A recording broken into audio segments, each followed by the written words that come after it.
കാപ്പ നിയമപ്രകാരമുള്ള ഉത്തരവ് ലംഘിച്ച തൃശൂർ ജില്ലയിൽ പ്രവേശിച്ച കുപ്രസിദ്ധ ഗുണ്ട റിമാൻഡിൽ. കവർച്ചയടക്കമുള്ള കേസിൽ ഉൾപ്പെട്ട ഗുണ്ടയായ വലപ്പാട് തിരുപ്പഴഞ്ചേരി സ്വദേശി മനക്കാട്ടുപടി വീട്ടിൽ അപ്പു എന്ന അഖിലാണ് റിമാൻഡിലായത്. കാപ്പ ഉത്തരവ് ലംഘിച്ചതിനൊപ്പം മറ്റൊരു കേസിൽ കൂടിയാണ് പ്രതിയെ തൃശൂർ ജില്ലാ പോലീസ് മേധാവി ബി കൃഷ്ണകുമാറിന്റെ നേതൃത്വത്തിലുള്ള അന്വേഷണ സംഘം അറസ്റ്റ് ചെയ്തത്. 6 മാസത്തേക്ക് തൃശൂർ റവന്യൂ ജില്ലയിൽ പ്രവേശിക്കുന്നതിന് ഇയാൾക്ക് സഞ്ചലന നിയന്ത്രണ ഉത്തരവ് നിലനിൽക്കുന്നുണ്ടായിരുന്നു. ഇതിനിടെ കഴിഞ്ഞ ഡിസംബർ 24-ന് വൈകിട്ട് 4 മണിക്ക് പ്രതി ചേർപ്പ് വല്ലച്ചിറയിലെ ബിവറേജ് ഷോപ്പിന് സമീപത്തെത്തി.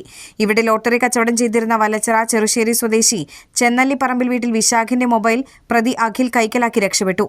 ഈ കേസിൽ പ്രതിയെ ചേർപ്പ് പോലീസ് അറസ്റ്റ് ചെയ്യുകയായിരുന്നു.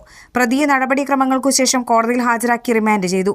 പ്രതി അഖിൽ കാട്ടൂർ, വലപ്പാട്, നെടുപുഴ എന്നീ പോലീസ് സ്റ്റേഷൻ പരിധികളിലായി ഒരു വധശ്രമം, കഞ്ചാവ് ഉപയോഗിക്കൽ, മോഷണം, മനുഷ്യജീവന് അപകടമാകുന്ന വിധം വാഹനമോടിക്കൽ എന്നിവയടക്കം 5 ക്രിമിനൽ കേസുകളിലെ പ്രതിയാണ്. Cherpu police station SHO MS Shajan, SI KS Subinda, grade ASI Sheeja, civil police ഓഫീസർമാരായ അജിത്ത്, റിൻസൻ, മുഹമ്മദ്, പ്രതുൽ, പ്രിയൻ എന്നിവർ ചേർന്നാണ് പ്രതിയെ പിടികൂടിയത്.